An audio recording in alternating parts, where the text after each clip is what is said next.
అడుగుతున్నాను. ఇందాకేమో అన్నారు, అది మళ్ళీ అనండి. ఏంటమ్మా నువ్వేం మాట్లాడుతున్నావు? నేను అదే అడుగుతున్నాను. ఇందాక మీరేం మాట్లాడారు?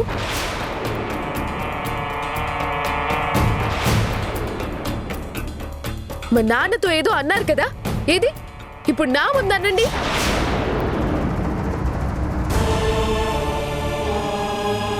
అసలు మా అమ్మా నాన్నలతో మీరు ఆ మాట ఎలా అంటారు? సారీ చెప్పండి ముందు.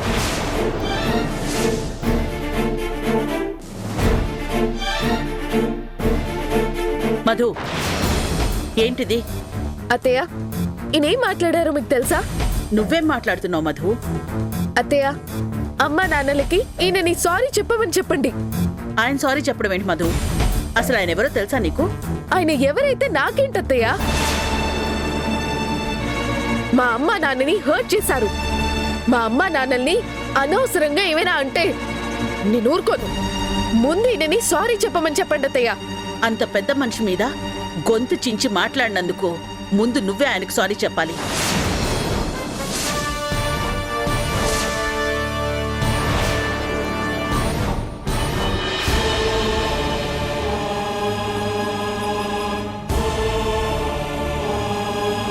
నేనెందుకు సారీ చెప్పాలత్తయ్య?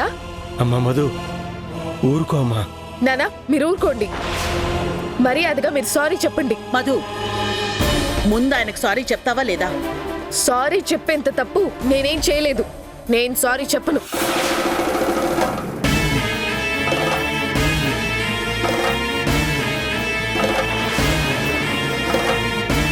అమ్మా మధు, సారీ చెప్పాయమ్మా.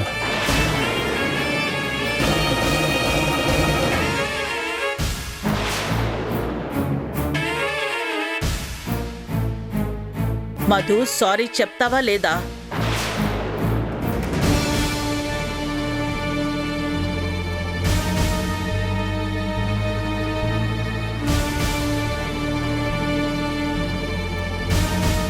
చెప్పు.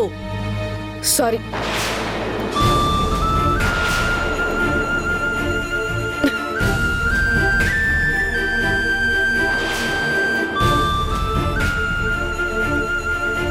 ఏంటమ్మా ఇది? మీ పెద్ద కోడలికి ఆవేశం ఎక్కువ అనుకుంటా. పార్టీకి వచ్చాం, సరదాగా ఉండాలి కదా. వాళ్ళ అమ్మా నాన్న వచ్చి పలకరిస్తే సరదాగా 4 మాటలు మాట్లాడాను. సరదా మాటల్ని కూడా ఇంత సీరియస్గా తీసుకుంటే ఎలాగమ్మా? ఏమండి, నేనేమైనా లేనిపోనివి మాట్లాడానా? జరిగిందే కదా మాట్లాడాను. అది కూడా జస్ట్ సరదాగానే మాట్లాడాను. ఆ మాత్రం దానికే అంత సీరియస్ అయిపోతే ఎలా అండి?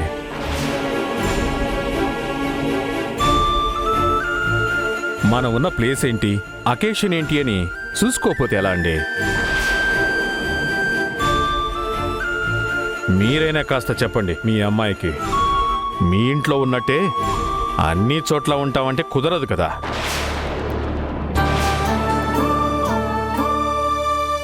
పెద్ద ఫ్యామిలీ అని మీరే అన్నారు. ఎదుటి వాళ్ళకి రెస్పెక్ట్ ఇవ్వడంలో కూడా మేం కోటీశ్వర్లం అని అన్నారు కదా.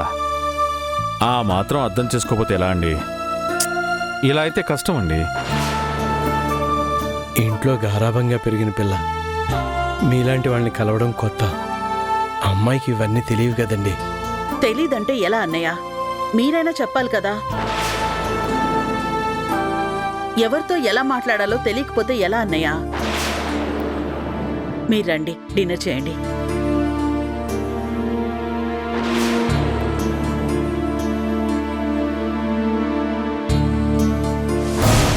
అదేంటి, అక్కడ ఏం జరుగుతుందో తెలుసుకోకుండా ఆ పిల్ల చేత అలా సారీ చెప్పించేశావు?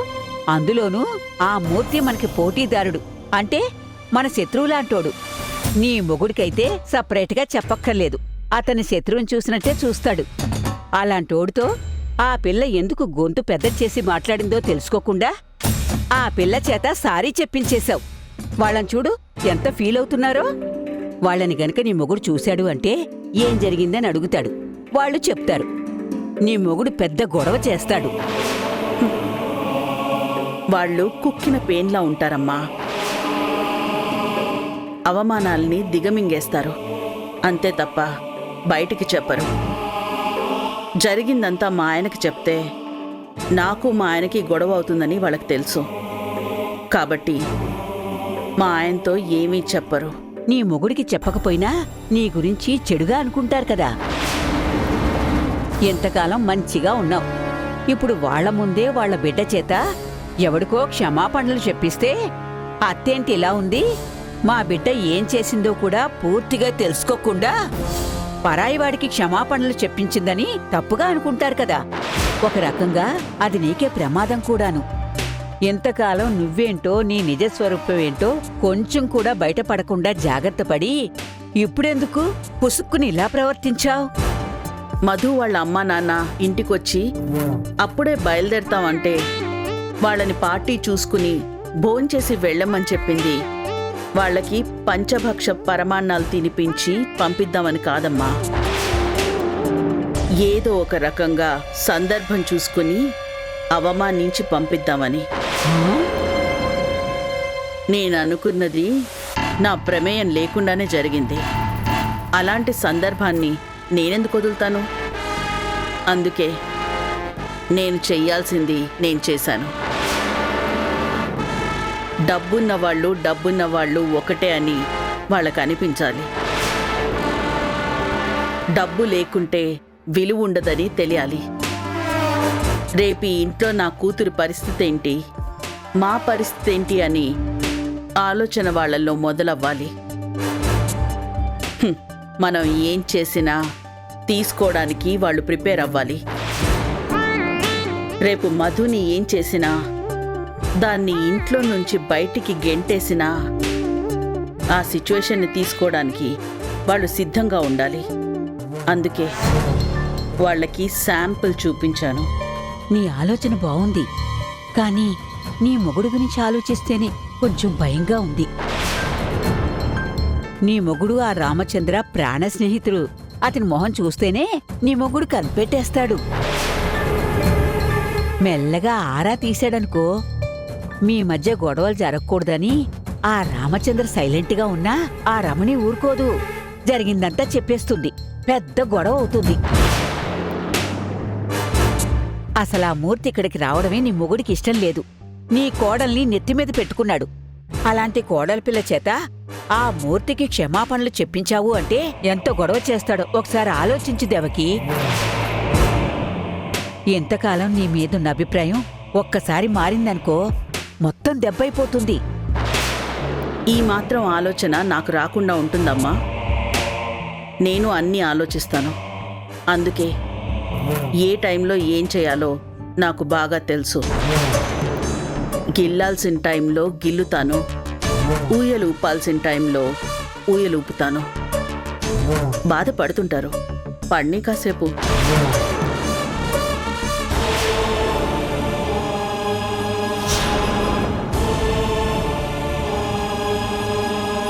అంత పెద్ద మనిషి మీద గొంతు చించి మాట్లాడినందుకు ముందు నువ్వే ఆయనకు సారీ చెప్పాలి. చెప్పు.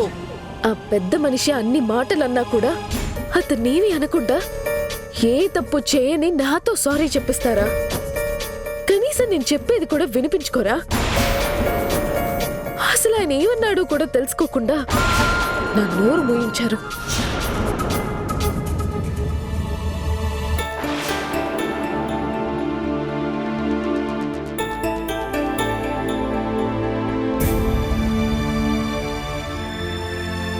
ఏంటి ఈ అల్లరి పిడుగు సైలెంట్గా ఉంది? ఎప్పుడు హైపర్ యాక్టివ్గా అందరితో కలివిడిగా సంతోషంగా ఉంటుంది.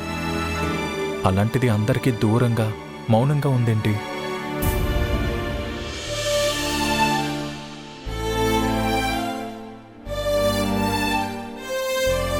ఏదైనా ప్రాబ్లమా? అదేం లేదు. అయినా ఇక్కడ నాకేం ప్రాబ్లం ఉంటుంది? అలా అని కాదు, ఇప్పటి వరకు అందరితో మాట్లాడుతూ హ్యాపీగానే ఉన్నావు కదా, ఇప్పుడేంటి ఇలా లోన్లీగా డల్గా ఉన్నావు? ఏం లేదు, కొంచెం హెడేక్గా ఉంది అంతే. హెడేక్గా ఉంటే రెస్ట్ తీసుకోవచ్చు కదా, ఇబ్బంది పడుతూ ఎందుకిలా లోన్లీగా ఉండడం? మైల్డ్ హెడేకే, తగ్గిపోతుంది. వేరే ఏం లేదు కదా? ఏం లేదు, కాసేపు అలోన్గా ఉంటే తగ్గిపోతుందని ఇక్కడున్నాను. మీరెళ్ళండి, పర్లేదు. సరే.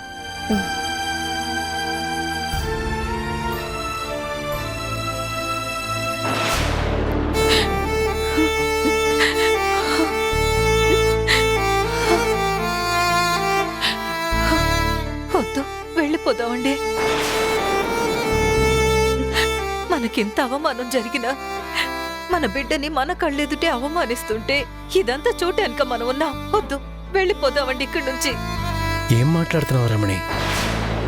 కూతురింట్లో జరుగుతున్న పార్టీకి వచ్చాము. అందరూ అల్లుడి గారికి కావలసిన వాళ్లే కదా ఉంటారు. మనం ఇప్పుడు అర్ధాంతరంగా వెళ్ళిపోతే నలుగురు ఏమనుకుంటారు? నలుగురు సంగతి పక్కన పెట్టు. అల్లుడి గారు ఏమనుకుంటారు? రాజా ఏమనుకుంటాడు? ఇప్పుడు మనం ఆలోచించాల్సింది జరిగిన దాని గురించి కాదు. అల్లుడి గారికి సంబంధించిన ఫంక్షన్ ఇది. ఎలాంటి అవాంతరాలు జరగకుండా పూర్తి అవ్వాలి. మనం ఇలా వెళ్ళిపోవడం అల్లుడి గారికి అంత మంచిది కాదు. జరిగిన గొడవ గురించి అంతా వదిలే రమణి, అవన్నీ పట్టించుకోవద్దు. పట్టించుకోకుండా ఎలా ఉండగలనండి? మీ గురించి ఏం తెలుసని? ఆ పెద్ద మనిషి నోటికి ఎంతొస్తే అంత మాట్లాడతాడు. కోట్లుంటే సరిపోతుందా? బుద్ధుండక్కర్లేదా? కోటీశ్వరుడైతే ఏది పడితే అది అంటాడా? అలాంటోడిని పట్టుకుని మధు నిలదీస్తుంటే ఆవిడిగారొచ్చి జరిగిందేంటో తెలుసుకోకుండా మన బిడ్డ చేతే సారీ చెప్పిస్తుందా? కోడలికిచ్చే మర్యాద ఇదేనా? నిన్నటి వరకు ఆవిడిగారు గురించి ఏమో అనుకున్నాను. ఆవిడ కూడా చాలా మంది అత్తల్లాంటిదే. రమణి, ఆ గొడవ గురించి వదిలేయమన్నానా? నా వల్ల కావట్లేదండి, భరించలేకపోతున్నాను. మిమ్మల్ని అవమానించింది భరించలేకపోతున్నాను. మన అమ్మాయి చేత పరాయి వాడికి సారీ చెప్పించింది భరించలేకపోతున్నాను. రాజా అన్నయ్య దగ్గరికి పదండి, నేను తేలుస్తాను. నీకేమైనా తిక్క రమణి? గొడవ చేయడానిక మనం వచ్చింది? ఫంక్షన్ జరుగుతుంది కదా, నువ్వు కాసేపు నోరు మూసుకొనుండు. ఏంటో దినా, నా మీద బాగా కోపంగా ఉన్నట్టున్నావు, బాగా తిట్టుకుంటున్నట్టున్నావు. అయ్యో, అదేమీ లేదమ్మా. అదేం లేకపోవడం ఏంటన్నయ్య? ఆడదాన్నయ్యుండి సాటి ఆడదాని మనసు అర్థం చేసుకోలేనా అన్నయ్య? వదినకి నా మీద పట్టరానంత కోపం ఉంది, కానీ బయటికి చూపించట్లేదు.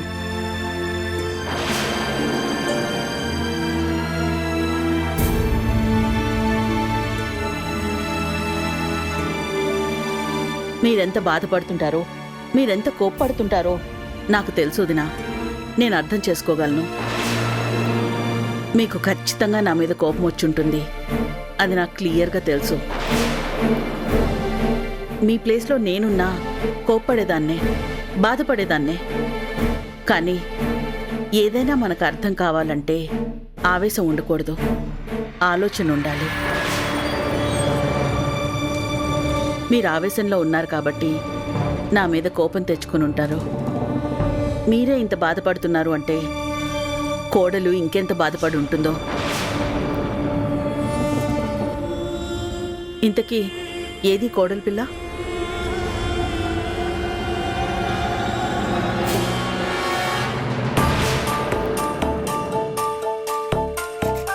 అమ్మా మధు, ఇలారా.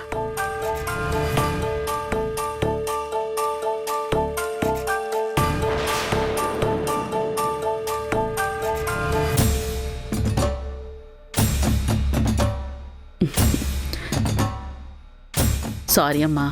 మీరెందుకు సారీ చెప్తున్నారు అత్తయ్య? అన్నయ్య, మీకు కూడా సారీ అన్నయ్య. అయ్యయ్యో, మీరు నాకు సారీ చెప్పడం ఏంటమ్మా? లేదన్నయ్య, ఇందాక ఆ పెద్ద మనిషి మీతో ఏం మాట్లాడాడో, అతని మీద మన మధు ఎందుకు గొంతు పెద్ద చేసిందో నేను అడగలేదు. మధు చెప్పాలని ట్రై చేసినా నేను వినలేదు. కానీ వాళ్ళని మనం ఇన్వైట్ చేస్తే వచ్చారు కదా, అంటే వాళ్ళు మన గెస్టులు కదా, బాగా పై స్థాయి మనుషులు. అలాంటి వాళ్ళ మీద మనం గొంతు పెద్దది చేసి మాట్లాడితే నలుగురు ఏమనుకుంటారు?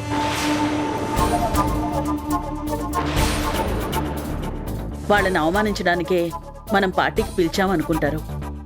అది మనకే మంచిది కాదు, నందుకి మంచిది కాదు. బయట నానా రకాలుగా మాట్లాడుకొని నందు ఇమేజ్ దెబ్బతీయాలని చూస్తారు. అది నాకు ఇష్టం లేదు. ఏదేమైనా ఇలాంటి విషయాల్లో మనం సర్దుకుపోతాం కానీ వాళ్ళెందుకు సర్దుకుపోతారన్నయ్య? ఇక్కడ ఏం జరిగినా నందు గుడ్ విల్ పోతుంది కానీ వాళ్ళదేం పోతుందన్నయ్య. నువ్వు చెప్పింది కరెక్టే అమ్మా. అందుకే మేము సైలెంట్ అయిపోయాం. ఇంకో విషయం అన్నయ్య, ఆయన కూడా ఏదీ మనసులో పెట్టుకుని ఇంటెన్షనల్గా మాట్లాడే రకం కాదన్నయ్య. భోళా మనిషి, ఏదుంటే అది మాట్లాడేస్తారు. ఎంత సీరియస్ విషయమైనా చాలా సరదాగా మాట్లాడేస్తారు. ఆయనది అదొక పద్ధతి అన్నయ్య. మనిషి మంచివాడు. వాళ్ళింట్లో విషయాలు కూడా చాలా సరదాగా కామెడీగా చెప్పేసే మనస్తత్వం అన్నయ్య ఆయనది.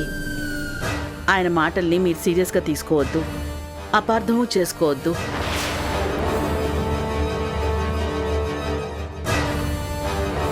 మనం వాళ్ళని పిలిచి అవమానించకూడదనే మధుతో సారీ చెప్పించాను. అంతే తప్ప వేరే ఉద్దేశం కాదన్నయ్య. కానీ నేను చేసింది ఆ నిమిషానికి తప్పని మీకు అనిపించుండొచ్చు. ఏదేమైనా నేను మిమ్మల్ని హర్ట్ చేశానన్నయ్య. సారీ. అయ్యో పర్లేదమ్మా. ఏం మధు, అత్తయ్య మీద ఇంకా కోపం తగ్గలేదా? చచ్చా, నీ మీద కోపం ఎందుకత్తయ్యా? కోప్పడితే కోప్పడు కానీ అర్థం చేసుకో. ఇవన్నీ నీకే తెలియాలి. నువ్వు ఈ ఇంటి పెద్ద కోడలివి. నా తర్వాత ఈ ఇంటి మంచి చెడ్డలు, పరువు ప్రతిష్టల గురించి నువ్వే కదా ఆలోచించాలి. మన ఫ్యామిలీ వేరే వాళ్ళ దగ్గరికి వెళ్ళినప్పుడు, వేరే వాళ్ళు మన ఫ్యామిలీ దగ్గరికి వచ్చినప్పుడు ఎలా ఉండాలి, ఎలా మాట్లాడాలి అనేది తెలుసుకోవాలి. గబుక్కున ఒకరినొక మాట అనేస్తే నందుకి మాట రాదు.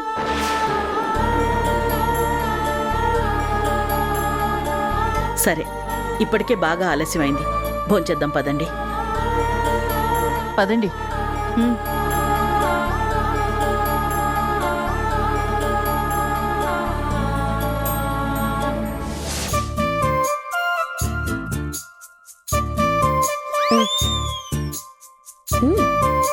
వడ్డించుకోవడానికి కూడా బద్ధకమా?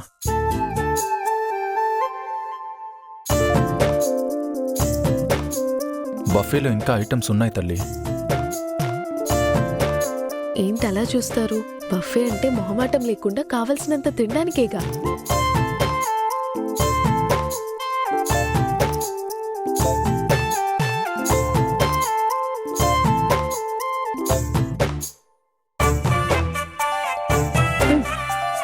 ఏది వద్దనవా? ఇంకో గుడ్డు పెడితే భోజనాల ఖర్చులు పెరిగిపోతాయా ఏంటి? ఈవిడగారు ఏది ఒక్కదాంతో ఆపేలా లేదు.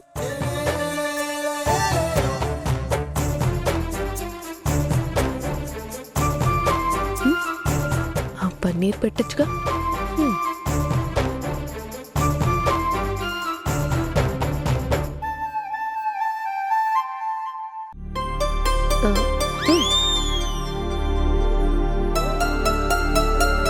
చాలని చెప్పు. మర్చిపోయా, నువ్వు మీల్స్ బ్యాచ్ కదా. ఏంటో అయినా కోడికి మేత పెట్టినట్టు ఇంతింతే వడ్డించుకుంటున్నారు.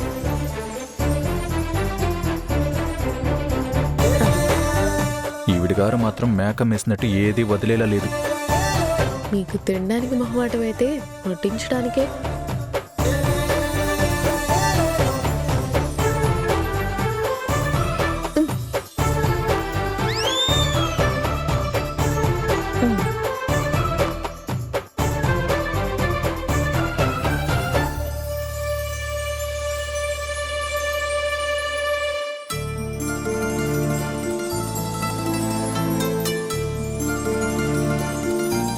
ఏంటి నాన్నా, భోజనం ముందు పెట్టుకొని తినకుండా కూర్చున్నారు? తినండి. మేం తింటాం గాని నువ్వేంటమ్మా ఇక్కడికి వచ్చి కూర్చున్నావు? నువ్వు వెళ్ళి అక్కడ కూర్చొని తిను. వెళ్ళు.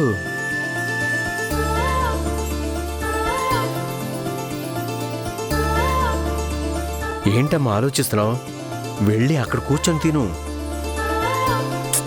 ఏంటి నాన్న, నేను మీతో కలిసి భోంచేయాలని వస్తే మీరేమో ఆయనతో కూర్చొని తినమంటున్నారు. రోజు ఇంట్లో ఆయనతో కూర్చొని కదా తింటాను. అది కాదమ్మా. చూడండి నాన్న, పెళ్లికి ముందు మన ఇంట్లో ఎప్పుడూ మీతో కలిసి భోంచేసింది లేదు. ఎప్పుడు మనం కలిసి కూర్చున్నా అప్పుడు ఏదో ఒక గొడవ. ప్లేట్ ఎత్తుకొని నేనైనా వెళ్ళిపోతాను, చేయి కడిగేసి మీరైనా వెళ్ళిపోతారు. మనం సరదాగా కూర్చొని కబుర్లు చెప్పుకుంటూ తినే అవకాశమే రాలేదు. ఇన్నాళ్ళకొచ్చింది నాన్న. ఈ పూట మీతో కలిసి తింటా నాన్న. ఆయన గురించి మీరేం ఆలోచించకండి, ఆయన తింటారు, మీరు తినండి.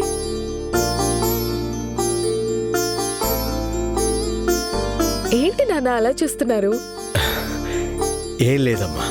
తినండి, తినమ్మా.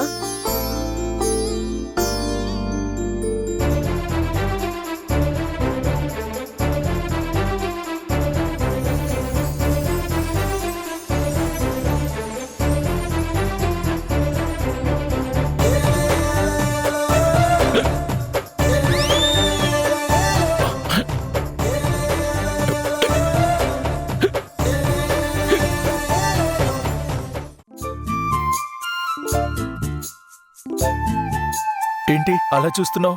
I love you.